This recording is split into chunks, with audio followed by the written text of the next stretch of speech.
आस्थाम तवस्तवन तवस्तवन मस्त समस्त दोषम। आस्ताम तवस्तवन मस्त समस्त दोषम।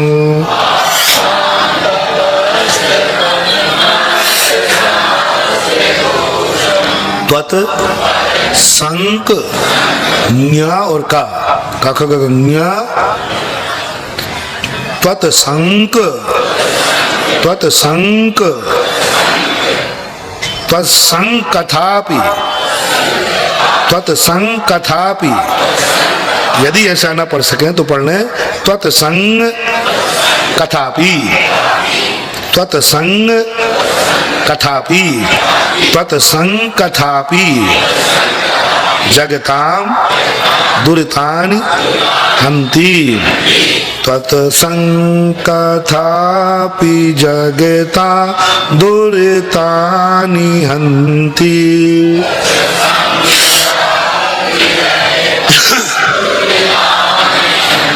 दूरे सहस्र त्राणी पढ़ना सहस्त्र नहीं पढ़ना। सहस्र किरणः कुरुते प्रभैव। दूरे सहस्र किरणः कुरुते प्रभैव।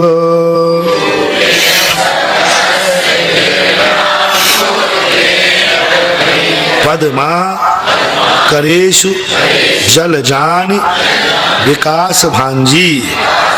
पद्मा करेषु जलजानि विकास भांजी।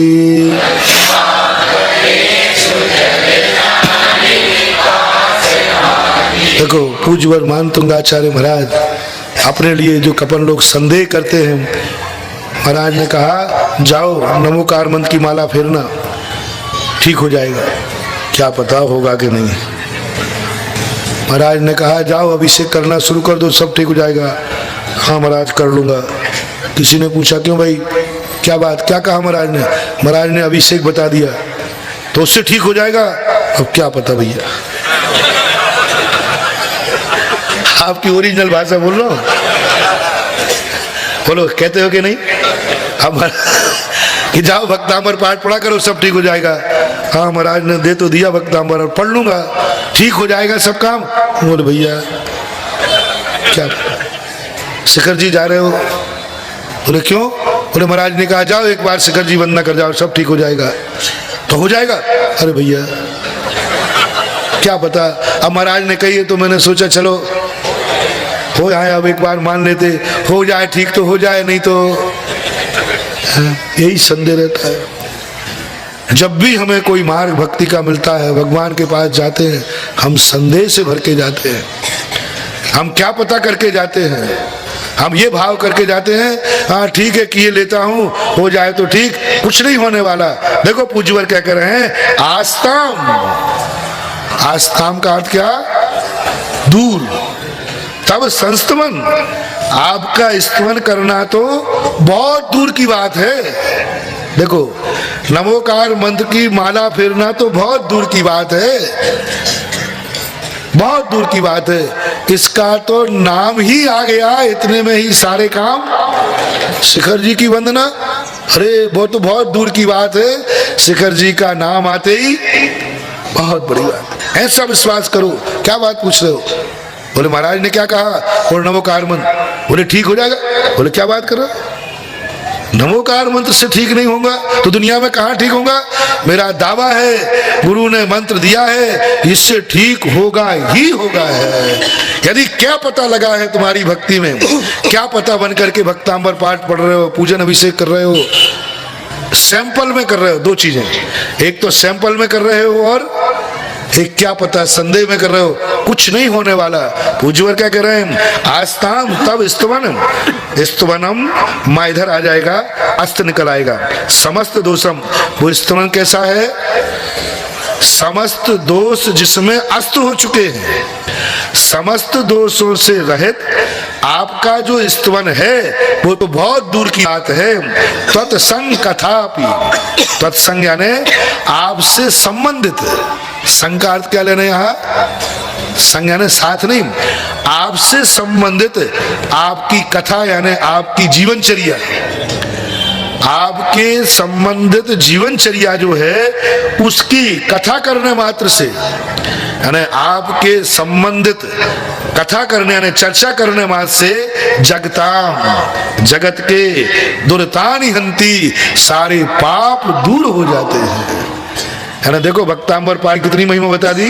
ये तो स्तुवन है, स्तुवन तो बहुत दूर रहा, इससे तो होंगे ही। कहने का अभिप्राय क्या है, जब भगवान से संबंधित जीवनी की कथा करने पर ही पाप कट जाते हैं तो स्तुवन तो बहुत दूर की बात है, यानी इससे तो दूर होंगे ही होंगे। ऐसा कथा बहुत बड़ी बात है। तत्संग कथापि, कहाँ तुम बात कर रहे हो, तुम्हें विश्वास होना चाहिए कि अरे नमोकार मंत्र की बात कर रहे हो कि नमोकार मंत्र से पाप कटेंगे। अरे नमोकार मंत्र तो छोड़ो, नमोकार मंत्र पर मात्र विश्वास था, उसी पर अंजन चोर के पाप कट गए। तो हम तो नमोकार मंत्र पढ़ रहे हैं, बिना पढ़े मात्र स्मरण किया, मात्र एक बार सुना और भूल गया। तो तुमने मात्र से, श्रद्धा मात्र से पाप कर सकते हैं, तो मेरी श्रद्धा ही नहीं है, मेरी तो क्रिया भी हो रही है, ये तो कटेंगे कटेंगे। ये पद जब तक नहीं आएगा आपकी भक्ति में तब तक कोई चमत्कार होने वाला नहीं। पहले तो ये बताओ तुम मंदिर किस विश्वास से आए हो। यदि में वो दृश्य में वो यही है, इसी रूप है, अन्न नहीं है, अन्न रूप नहीं, ये की रास्ता है, इसी से कटेंगे। जैसे ही तुमने विश्वास किया, निसंकित हुए, उसी समय तुम्हारी भक्ति में चमत्कार चालू हो जाएगा। और हम तो 90% लोग प्राय यही कहते पाए जाते हैं, हाँ फिर लेते माला ठीक हो जाएगा। क्या पता, निकाल दो आज से बात, या तो फेरो ही मत। सैंपल में कभी देव साथ गुरु को मत अजमाना। जिसने कहा एक बार आचार्य जी के दर्शन कराओ सब ठीक हो जाएगा, ठीक है, जब दुनिया के दर्शन कर लिए तो चलो महाराज के दर्शन से ठीक हो जाएगा। भैया क्या करें, महाराज ने कहा है तो मन नहीं मानता। सैंपल में कभी आचार्य जी के दर्शन मत करना। ये धर्म की दुकान है, यहाँ सैंपल नहीं लिया जाता, यहाँ डायरेक्ट ऑर्डर दिया जाता है, क्योंकि खोटा माल होता ही नहीं है। सैंपल कहाँ लिया जाता है, जहाँ धोखेधड़ी की संभावना हो कि सैंपल कुछ देवे और माल, तो पहले सैंपल पास किया जाता है। जहाँ धोखेधड़ी की, ये तो धर्म की क्लास है, ये तो धर्म की दुकान है, यहाँ सैंपल नहीं लेना, यहाँ तो सीधा ऑर्डर देना। देव साथ गुरु को कभी सैंपल में मत अजमाना, नमोकार मंत्र का कभी सैंपल मत लेना, अभिषेक पूजन का सैंपल मत लेना, यहाँ तो डायरेक्ट कहना नहीं ऐसा ही है। क्या कभी ऐसा हुआ है?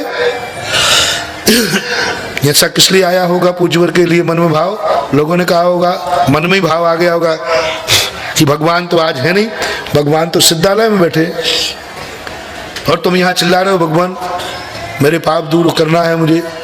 तो क्या सिद्धालय में बैठा हुआ भगवान जमीन पर रहने वालों के पाप दूर कर सकता है? कुछ कर सकता है? तो उन्होंने कहा हाँ कर सकता है। बीरबल की खिचड़ी, बीरबल की खिचड़ी सुनी? समय हो जाता मैं करूं क्या, चलो सुना देता हूं। बीरबल की खिचड़ी ये थी कि एक बार बहुत कड़ाके की ठंड थी, तो बादशाह को सनक आ गई, ऐसी ठंड में कोई तालाब में खड़े होके दिखा दे रात भर तो मैं उसे पुरस्कार करूंगा।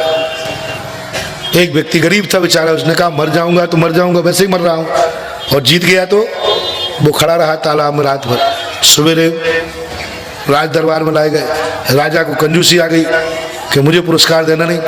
बोले तुम खड़े कैसे रहे, पहले ये बताओ, किसकी दम पर खड़े रहे? बोले तुम क्या किया? बोलो पूरे रात भर। बोले साहब मैंने कुछ नहीं किया, आपके महल में एक दीपक जल रहा था, बस पूरी रात उसी आशा में उसी को देख देख करके खड़ा रहा। राजा कहते फैल, ये महल में रखे हुए दीपक की गर्मी से खड़ा रहा। ये नकल पट्ट किया इसने, ये गर्मी में खड़ा रहा। अब बीरबल तो के सामने कहता, बीरबल जी मर गया रात भर और राजा ने तो 2 मिनट में निपटा दिया। बीरबल ने कहा चिंता मत कर, मैं तेरा पुरस्कार दिलवाऊंगा। तो बीरबल ने क्या किया, राज दरबार राजा साहब जहाँ से घूमने निकलते थे वहाँ पर एक बांस लिया और बांस पर एक हंडी रखी, बहुत लंबा बांस, और नीचे अग्नि जला रहे, बिल्कुल सिगड़ी छोटी सी, केवला 2-3 गिलास। तो बादशाह बीरबल क्या कर रहे हो? बोले साहब खिचड़ी पका रहा हूँ। बोले क्या कर रहे हो? खिचड़ी पका रहा हूँ। बोले खिचड़ी ऐसी पकती क्या? कहा तो वो तवेली, क्या बोलते हो, डेगची, ऊपर तो देखते यहाँ आ जाए, ऐसा कभी हुआ है? बोले साहब जब महलों में रखे हुए दीपक से तालाब के व्यक्ति को गर्मी आ सकती है तो यहाँ रखी हुई अग्नि से वहां खिचड़ी भी पक सकती है। बादशाह शर्मिंदा हो गए, बोले उसको बुलाओ, पुरस्कार दे दे, नहीं तो पता नहीं तो मुझे कहां कहां बदनाम करेगा। तो ऐसे बीरबल की खिचड़ी है क्या ये कि सिद्धालय में भगवान बैठे और यहाँ अपन पुकार रहे हैं, कौन से हमारे कार्य हो जाएंगे? तो मानतुंगाचार्य कहते हैं ध्यान रखना, ये भक्ति बीरबल की खिचड़ी नहीं है। ये खिचड़ी वो है, देखो कैसे है, दूरे सहस्र किरण, दूर यानी दूर, सूर्य कहाँ है? दूर आकाश में। सहस्र किरणा बोलते हैं सूर्य को, 1000 किरणें जिसकी होती हैं। हालांकि जैन दर्शन में 12,000 किरणों का वर्णन मिलता है, लेकिन हजारों किरणें मान लेना। कुरुते प्रभैव, वह अपना प्रभाव करता है किस पर? पद्माकरेषु, पद्माकर बोलते तालाब को। तालाब कहाँ है? जमीन पर, और सूरज कहाँ है? आकाश में। फिर भी पद्माकरेषु, पद्माकर में जलजानी, जलजान बोलते हैं जल से उत्पन्न हुई कमल, जल से उत्पन्न हुआ, जलज आनी, जल से, जल में जो उत्पन्न होता है कमल, विकास भांजी, विकास भांजी यानी खिल जाता है, विकास को प्राप्त हो जाता है। किसको देख करके? आकाश में सूर्य है, उसका प्रभाव जमीन पर पड़े हुए तालाब में कमल के ऊपर पड़ गया। हमारा भगवान का संबंध ऐसे ही है जैसे सूरज का और कमल का संबंध है। बस ऐसा संबंध होना चाहिए। हम चाहते हैं सूरज हमारे पास आ जाए और मैं नहीं, ऐसा संबंध। सूरज ने कमल को क्या दिया है जो कमल सूरज पर फिदा है? बोलो। हमने एक कविता लिखी थी बहुत प्रसिद्ध, 2-3 पंक्तियां याद है। सूरज ने कमल को क्या दिया है जो कमल उस पर फिदा है? बस यही तो संबंध है भक्त और भगवान का। तुम क्या जानो रे स्वार्थी, कमल बन के देखो तो सूरज का आनंद आ जाएगा। कमल बन के देखो, सूरज का आनंद आ जाएगा। तुम क्या जानो स्वार्थी, तुम्हें तो लेन देन का व्यापार करना है कि सूरज हमें कुछ देवे तब हम उसको कुछ देवे। लेकिन हम वो हैं जो सूरज हमें कुछ भी नहीं देता है, लेकिन हम उस देख देख करके आनंदित हैं कि हमारी दुनिया में कोई ऐसी वस्तु भी है जो सारी दुनिया को प्रकाश दे रही है। कमल की भावना है कि सूर्य इतना प्रकाश दे रहा है, गुण सु प्रमोदम, यानी ज्ञानी व्यक्ति स्वयं गुणवान नहीं होता, अपने गुणों से इतना प्रमोदित नहीं होता जितने कि दूसरों के अंदर गुणों को देख करके प्रमोदित होना। यही तो सम्यक दृष्टि का लक्षण है, गुण सु प्रमोदम। यही तो कमल कह रहा है, भले मुझे उसने कुछ नहीं दिया, मैं भले कुछ भी प्रकाश नहीं दे पा रहा हूं, लेकिन सूर्य के गुणों को देख करके मुझे आनंद आता है कि दुनिया में एक ऐसा निस्वार्थ वस्तु है जो बिना बिल के भी प्रकाश दे रहा है। दुनिया के राजा तो ऐसे हैं कि बिल दे, थोड़ा सा बल्ब जलाओ तुरंत बिल। सूर्य राजा ऐसा है जो बिना बिल के प्रकाश दे रहा है, बिना स्वार्थ के। सूर्य की उपमा क्यों दी? सूर्य कोई बिल नहीं लेता, सूर्य कभी खर्च नहीं होता, सूर्य में यूनिट नहीं बनता। सूर्य प्रकाश दे रहा है इसलिए प्रकाश खत्म हो जाएगा नहीं। ऐसे हमारे भगवान हैं, उनको देख करके हमें ऐसा आनंद आता है, सारी दुनिया को प्रकाश दे रहे हैं। पद्मा करे सुजल जान विकास वांदी। सारांश समझें, हे भगवान, आपका स्तवन समस्त दोषों से रहित, आपका स्तवन तो बहुत दूर रहा। आपसे संबंधित कथा भी जनता के लोगों के, जनता के पापों को दूर कर देती, दूरतानी हंती, दूर कर देती। जैसे दूर रहने वाला सूर्य तालाब में खिले हुए, तालाब में स्थित कमल को खिला देता है, प्रकाशित कर देता है, ऐसी आपकी भक्ति। आप भली मुझे कुछ नहीं दे रहे हैं, हमें भी मालूम है कि भगवान आप कुछ देने लेने वाले नहीं है, लेकिन पता नहीं जैसे मैं आपको देखता हूं तैसे क्या निकलता है। मुझे मालूम है कि आप हाथ पे हाथ रखे बैठे हैं, मैंने सुन लिया आपको, तो आपके दर्शन करने गया। बोले कहाँ जा रहे? बोले मंदिर में। बोले क्या करोगे वहां जाके? वो तो हाथ पे हाथ रखे बैठे, नासा पर दृष्टि रखे बैठे, कुछ नहीं। बोले मैं जाऊंगा तो सही। जाके देखा, मुझे मालूम था भगवान आप कुछ नहीं दोगे, हाथ भी नहीं उठाओगे, आंख भी नहीं उठाओगे, लेकिन पता नहीं भगवान क्यों, मुझे मालूम है आप कुछ नहीं दोगे, लेकिन जब जब आपको देखता हूं तब तब कैसा लगता है, अभाग्य मेरो उदय आयो, दरस प्रभु जी को लख लयो, छवि बीत रागी नग्न मुद्रा दृष्टि नासा। सम्यक दृष्टि भावना। हम जानता है भगवान कुछ देने वाले नहीं, लेने वाले नहीं, वो करता नहीं, वो धरता नहीं, वो हरता नहीं, वो तो ऐसी दशा में प्राप्त पहुंच गए, कोई करने धरने वाले नहीं है। फिर भी भक्त कहता है भले आप कुछ नहीं देते हो तो मत दो, लेकिन मुझे तो आपको देख करके बहुत आनंद आता है, बहुत आनंद आता है। ये बताऊं इस समय वर्तमान में ये गुण किसके पास है मालूम? हमने 50 लोगों से पूछा, आचार्य श्री का लोग प्रवचन सुनने जाते हैं, तो मैं पूछता हूं क्या सुना, क्या समझे? 50 लोगों से मैं पूछता था क्या सुने महाराज? कुछ भी समझ में नहीं आया। क्या कहा? बोले याद भी नहीं है। तो फिर 1 घंटे बैठे बैठे क्या मक्खियां भगाते रहे? अरे महाराज कैसी बात करो, समझ में कुछ नहीं आया, कुछ भी समझ में नहीं आया। लेकिन आचार्य श्री जब बोलते हैं तो ऐसे लगता है ये बोलते जाए और हम सुनते जाए। कई लोगों को आचार्य श्री प्रवचन नहीं आते और जबलपुर में खड़ा और लेकिन ये प्रवचन नहीं छोड़ेगा। बोले लगता क्या है, बस उनके सामने तो वे जब बोलते हैं तो ऐसे लगता है जैसे साक्षात दिव्य धुनी खिल रही हो। समझ में आई? नहीं आई। संबल से इतला पाई, समझ में कुछ नहीं आई, हस्ताक्षर निहाल चंद हलवाई।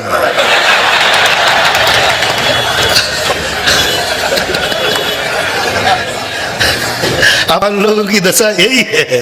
पूज्यवर महंत आचार्य कह रहे हैं कि ऐसी स्थिति जो है आपको देख करके पता नहीं क्यों विकास भांजी हमारा आनंद फूट पड़ता है। आपको नासा दृष्टि देखता हूं, हमारी आंख फड़ी की फड़ी रह जाती है। आपको हाथ पे हाथ रखे देखता हूं, हमारे हाथ आपके चरणों की तरफ बढ़ जाते हैं अपने आप। इसलिए क्योंकि आप कुछ करने धरने वाले नहीं है, इसलिए तो मैं तुमसे प्रभावित हूं, इसलिए तो मेरा आनंद बढ़ रहा है। ऐसी पूज्यवर की वाणी थी।